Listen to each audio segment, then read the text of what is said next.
softbox behind for silhouette. Okay, so far, everything that we have done in moving the light has been in front of the subject or around to the side, but you haven't seen a light directly behind our subject. And so if I take this photo, all you're going to see are two rim lights on either side of her face. So let me just show you where we begin. So if you look at this image, all you see are those two nice rim lights on either side of her face and her jawline, which looks great. And we're going to revisit this later on when we add more lights. But for now, for one light setups, this probably isn't the best for portrait lighting. So what can I do? What we're going to do is we're going to turn our subject to the side. And when I turn my subject to the side, if you look, not only can I have it put her in silhouette, but do you actually see how the light is wrapping around and gives her a bit of Rembrandt light? It's actually short light Rembrandt light because the shadows fall towards us, but it's high key because the background is lighter toned. So let me show you what we've got so far. So I love it. What we're going to get is light in her eyes, light giving me a little bit of Rembrandt also on her neck. So when might you use this? Well, I mean, you could use it as a portrait when you're going for high key and someone where you want to photograph their profile. But how I use it most often is for things like maternity. When I'm photographing a maternity session, it's bright, it's high key, it's joyful. I have the light behind the subject and it wraps around. Now, as you can see in this particular setup, a 3-foot octabox isn't going to be big enough to light my entire subject. This is going to be more appropriate for headshots. You can definitely check out the video where I talk about DIY softbox or making your own scrim to show you how to use this setup, but without owning a huge softbox and still being able to photograph at full length. If you try this with a softbox, what you want to do is you want to bring the softbox as close to your subject as possible.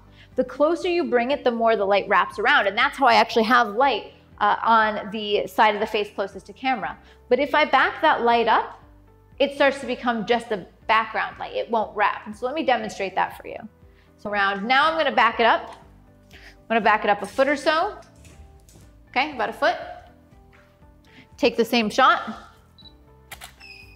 And what you'll see is I'm just barely catching a little bit of light in her eyes, but I don't have that wraparound anymore. The distance of the light away from the subject changes how much it wraps. So that's what you want to keep in mind.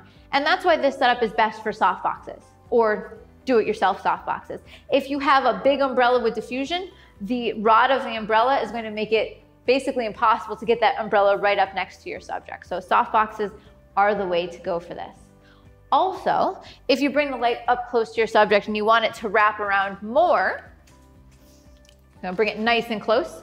I can actually cheat the softbox to one side or the other. In this case, if I cheat it forward, I'm going to get more wrap around my subject's face, and I cheat it back, I'm going to get more wrap around the hair. Obviously, a larger softbox will give me more wrap on either side. So let me just cheat it this way just a bit. I'm going to get a little bit more wrap on my subject. I'm going to bring this right up against you. Perfect. And if I see the edges of my small softbox, this is actually a pure white background. So all I'd have to do in post is paint it white. All right, beautiful. Now, one of the things I want to address in this setup is if you are shooting directly into a light source, this is the time where you're most likely to get lens flare. Remember when you watched about rim lights? Well, when a rim light is pointed right back towards the camera, that's what gets you lens flare. Right now, we're shooting directly into a light source. So the first thing that you want to do is clean your lens. Cleaning your lens is going to help reduce any particles or smudges that would give you lens flare. And the next thing that you want to do is you want to make sure with your light that you have the inner diffusion in. Less expensive softboxes may not have this, but most softboxes do. And what the inner diffusion is it's simply a piece of diffusion. And what it does is it spreads out the light so that it's using a larger surface area on the front of the softbox. Without the diffusion, it only lights a really bright part in the center of that softbox. And that's more likely to give you lens flare. And the last thing that you can do is you can take the center of the light if you don't have that inner diffusion, or if you see your softbox and you see a really bright spot in the center, you can also try to hide that center. Try to hide it behind your subject's head or behind their shoulders, and that reduces your likelihood of having lens flare.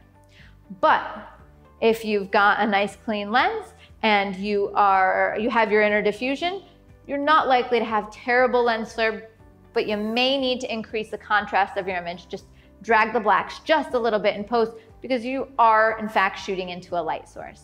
So I recommend using this one light setup where you put a softbox directly behind your subject, nice and close, and your subject in profile if you want something that's a higher key portrait, or with a larger softbox, something that's emphasizing the form, perhaps boudoir or maternity images.